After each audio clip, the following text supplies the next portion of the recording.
जयकारा है शेरावाली दा बोल साचे दरबार की जय। माई मेरी सचिया जोता वाली माता तेरी सदा ही जय। जयकारे वाली निमिठिया मुरादा बोल साचे दरबार की जय। 22 सितंबर सोमवार का दिन, 22 सितंबर से 1 अक्टूबर तक है नवरात्रे और माँ इस बार हाथी पर आ रही है, ये भी मैंने आपको बता दिया है। तो आप सभी को नवरात्रों की हार्दिक हार्दिक शुभकामनाएं। और हम क्या करने वाले हैं खास इन नवरात्रों पर और कौन से नवरात्रि की आज हम चर्चा कर रहे हैं। तो आज हम 8वें नवरात्रि यानी महागौरी की यानी कि महाअष्टमी की चर्चा कर रहे हैं। आपको मालूम है ना, आज हमारा व्रत खुलेगा। ओए होए, आज हम 7 दिन बाद भोजन करेंगे, कन्याओं को घर बुलाएंगे और उन्हें भोजन कराएंगे। तो ये तमाम जानकारी आपको अपनी इस छोटी सी वीडियो में देने जा रही हूँ। नवरात्रों की बहुत सारी शुभकामनाएं। मैं आपको बताऊं, अष्टमी वाले दिन हमसे बहुत सारी गलतियां हो जाती हैं, उन गलतियों को ना करें। महागौरी के बारे में तो मैं आपको बताऊंगी, सालों साल से आप मेरा कार्यक्रम देख रहे हैं तो आपको बहुत ज़्यादा नॉलेज अपने आप से ही है। लेकिन शारदीय नवरात्रों की बात की जाए, जब अष्टमी होती है तो हम क्या करते हैं, अपने घर में खाना बनाते हैं, बाहर जाकर कन्याओं को दे आते हैं, क्योंकि हमें कन्याओं को घर नहीं लाना होता, जो कि एक गलती है। ऐसा मत करें। पहले मुझे बताएं 8 दिन आपके नवरात्रे कैसे रहे।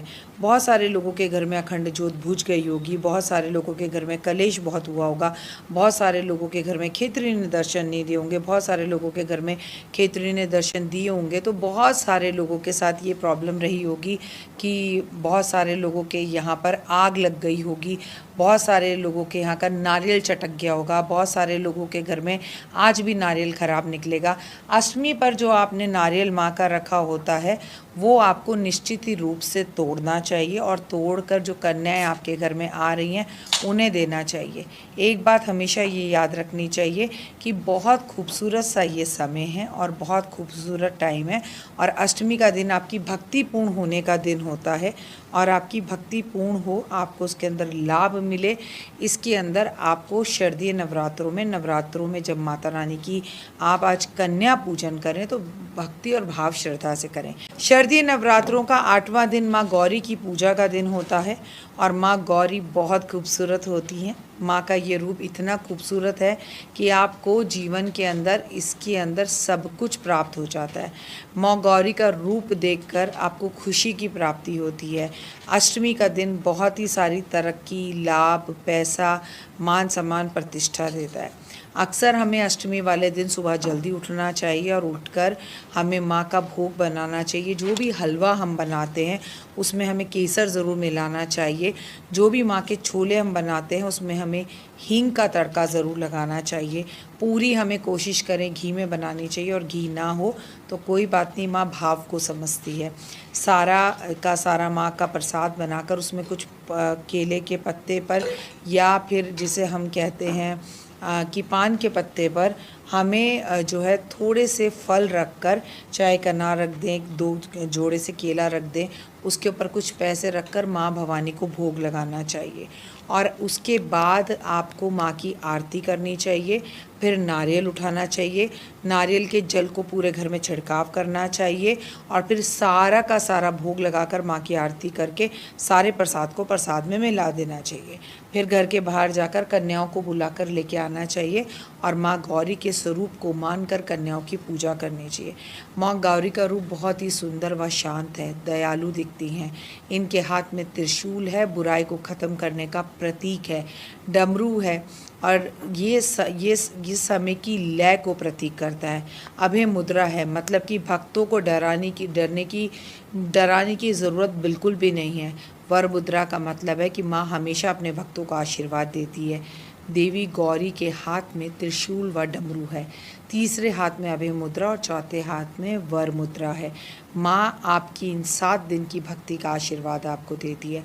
माँ गौरी की पूजा से आपकी झोलियाँ भरती हैं, क्योंकि माँ गौरी का वही रूप है जिसे शिव ने गंगा जल से धोकर जब माँ तपस्या कर रही थी उन्हें गौण रूप दिया था। बच्चों की तरह प्यार करती है माँ, माँ सारे संसार के दुखों को हरती है। अगर कोई किसी की शादी नहीं हो रही तो उसकी शादी का वरदान देती है। अगर किसी की बच्चे की इच्छा पूर्ण नहीं हो रही कि वो माँ बन सके तो वो स्त्री जो है माँ बन पाती है। और अगर आपकी इच्छा है महादेव जैसा आपको पति मिले तो माँ गौरी की पूजा विधान से आपको वो भी मिलता है, लेकिन बशर्ते माँ गौरी का नाम लेकर शिवलिंग पर जलार्पण ज़रूर करें। आपने जैसे पूरे के पूरे 7 दिन माँ की पूजा करी है वैसे ही करें और माँ को आज सफ़ेद पुष्प अर्पण ज़रूर करें। आज आप माता पार्वती की पूजा शिव के साथ ज़रूर करें। शिव और माता पार्वती का फूलों से गठबंधन करें। सफ़ेद पुष्पों तो ओए होए क्या बात है। अब आप माँ की प्रतिमा के सामने 9 बत्ती का दिया जला और बोले अक्षत और पुष्प हाथ में लेकर कि देवी हमने आपकी जो 7 दिन पूजा आराधना अर्चना की उसमें क्रियाहीनम भक्तिहीनम शक्तिहीनम मुझसे कोई भी गलती हुई है तो माफ़ करना गौरी मैया, तेरा ही जाया हूँ, भूल चूक क्षमा करना और मेरी भक्ति को पूर्ण कर कर मुझसे प्रसन्न होना। उसके बाद पूरी हलवा चने बेहद माँ को पसंद है, इसका प्रसाद माँ को लगाइए, मिठाइयाँ अर्पित कीजिए और फिर कन्या पूजन के लिए कन्याओं को घर लेकर आइए। और हाँ, कैसे करना है कन्या पूजन ये भी मैंने वीडियो आपके साथ शेयर करी है, उसे ज़रूर देख लीजिए।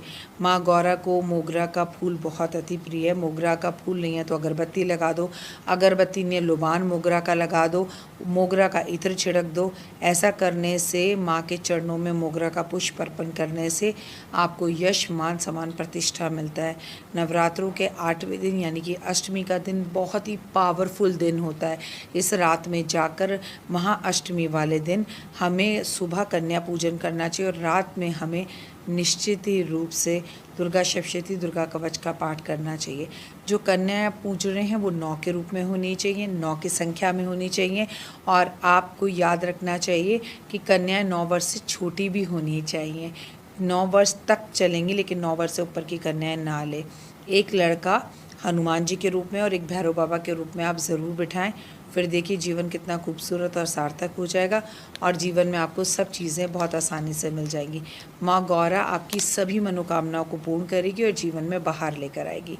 लेकिन अष्टमी का जो दिन होता है, जैसे ही कन्या आपके घर आए उन्हें ज़मीन पे बिठाएं, उन्हें आसन दे, बिठाकर पूजा पाठ अर्चना करके जब खिलाएं तो अक्सर क्या होता है कन्याओं के जाते ही हमें लगता है अरे ऑफिस जाना है, अरे जल्दी करो अभी सफाई करनी है, ये करना है ना, तो हम सफाइयाँ करने में लग जाते हैं, जो कि गलत है। क्योंकि आपको मैं बता दूं कि बेटी भी घर में अगर हमारी आकर जाए ना तो बेटियों के जाते घर नहीं समेटना चाहिए। लक्ष्मी घर आइए, थोड़ी देर वहीं बैठकर आपका परिवार और आप थोड़ी सी बातें करें। कन्याओं के को जहाँ पर भोजन बिठाकर कराए वहीं बैठ के भोजन करें, माँ के जयकारे करें, माँ की वहाँ बैठ के थोड़ी देर ढोलक ज़रूर बजाएं और अपने घर पर अष्टमी वाले दिन आप हल्दी का स्वास्तिक ज़रूर बनाएं। आज घर के सभी लोगों को अपने घर में अष्टमी पूजने के बाद निश्चित रूप से गंगा यमुना नदियों के किनारे पर दिए जलाने चाहिए और किसी भी गौशाला में जाकर गाय को चारा ज़रूर खिलाना चाहिए। सबसे अच्छी बात आपके लिए क्या है कि आपको एक बहुत ज़रूरी काम करना है कि आपको एक एक नारियल सभी लोगों को मंदिर में अर्पण कर कर आना है, जो कि बहुत ज़रूरी है। हमें लगता है हमने सुबह कन्या पूजन कर ली, हमारे नवरात्रे संपूर्ण हो गए, हमारी चीज़ें हो गई, बस और क्या भक्ति करनी है।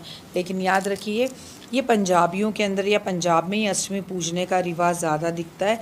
लेकिन अगर आप MP, बिहार या फिर राजस्थान या फिर आप सही तरीके से बनियों के घरों में देखें तो नौमी ही पूजा जाती है, क्योंकि आपने महागौरी तक की तो पूजा करी पर सिद्धिदात्री जो सभी सिद्धियों को देती है उसकी पूजा नहीं करी, तो कहीं ना कहीं पूजा तो अधूरी ही रह गई ना।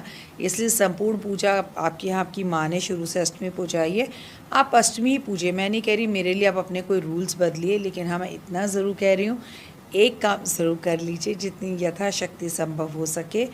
ये अनिवार्य है कि आप इस रात में जाकर थोड़ी देर पूजा आराधना अर्चना ज़रूर करें और अगले दिन नौमी में भी आप माँ की भक्ति ज़रूर करें। फ़िलहाल दीजिए इजाज़त, चैनल को लाइक सब्सक्राइब शेयर ज़रूर करें, अपना प्यार यूँ ही बनाए रखें और सिर्फ़ कमेंट्स में जय माता।